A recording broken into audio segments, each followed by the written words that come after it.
Well, I couldn't make this video 20 minutes long without artificially stretching it out for the amount of content that I wanted to say, but hopefully this can get some good points across. Let's talk about the Halo Infinite assault rifle and its balancing in the sandbox. Now, I didn't realize this was a heated topic in the community, but I guess it is.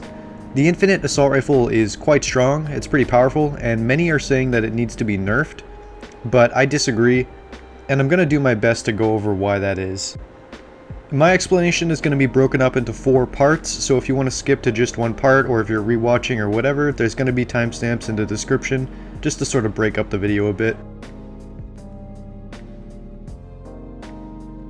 One of Halo's oldest and biggest strengths is its amazing and diverse sandbox.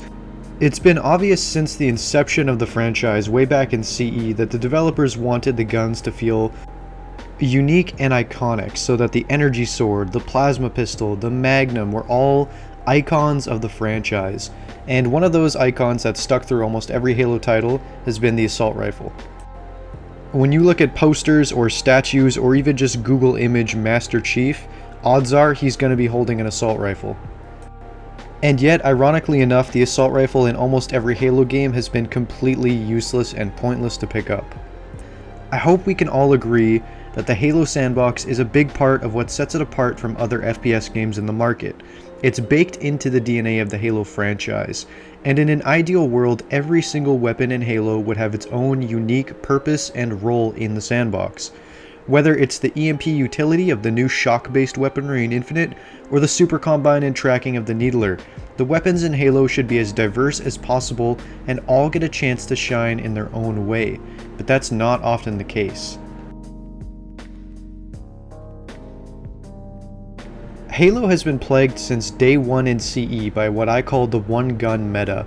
In every single Halo title, the competitive and just the multiplayer scene in general has been dominated by a single precision all-purpose weapon. Sure, there were always power weapons like the rocket launcher or the sniper rifle that are always going to be relevant, but the majority of the sandbox is always pushed aside to the point where dropping your DMR or your battle rifle in favor of anything else besides blatant power weapons would actively be a detriment to your team. The one-gun meta dampened the power of Halo's sandbox. Why in Halo 3 would you ever elect to use a plasma rifle, or a spiker, or an SMG, or an assault rifle when the battle rifle outperforms them all no matter the conditions of the fight? In my opinion, a perfect Halo game wouldn't be about who can use the battle rifle the best, but who can utilize the sandbox and gameplay to their best advantage. Halo Infinite managed to actively pull away from this problem, and the fact that it's receiving backlash for this is really disheartening. To elaborate deeper on weaponry and its roles, I'm not saying the assault rifle should be so strong that it just becomes the go-to weapon, because that just circles us back around to the one-gun meta. Instead, I think the effective ranges and utility properties of weapons should make each one better in different scenarios. Every weapon should have a time and a place to shine, with maybe the exception of the sidekick. I made a whole video on why the sidekick is perfect the way it is, because it is Halo's first true sidearm. Because it doesn't necessarily dominate any niche in the game, but it can still be used as an effective fallback weapon when you have no other option. Halo Infinite has a refined sandbox with so far no redundant weaponry whatsoever.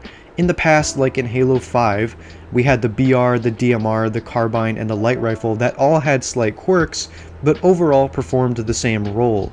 Even back in Halo 3, we had the BR and the carbine, and then the beam rifle and the sniper rifle that were all effectively the same weaponry. In Infinite, the pulse carbine is its own weapon. The shock rifle is its own weapon.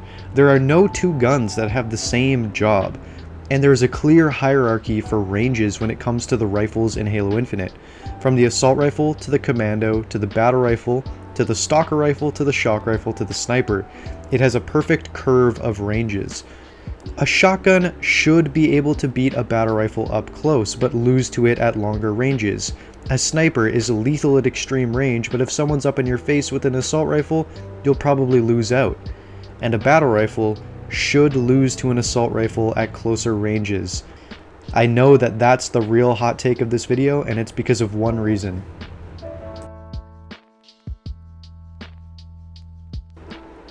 People wince when they hear that the assault rifle should outperform precision weapons at close range, and it's because the precision necessary to land the battle rifle bursts make it harder to use. I'm not denying that, and the ability to land the shots should be rewarded. This is a pretty solid argument until we take a closer look at what it means to be skilled, specifically in Halo.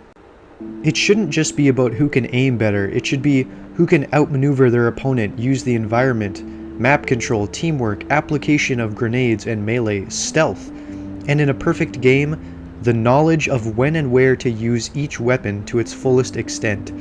Halo can be more complicated than people want to give it credit.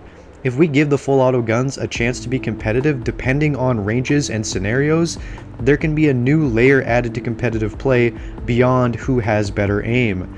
And of course, this doesn't mean that good aim will go unnoticed.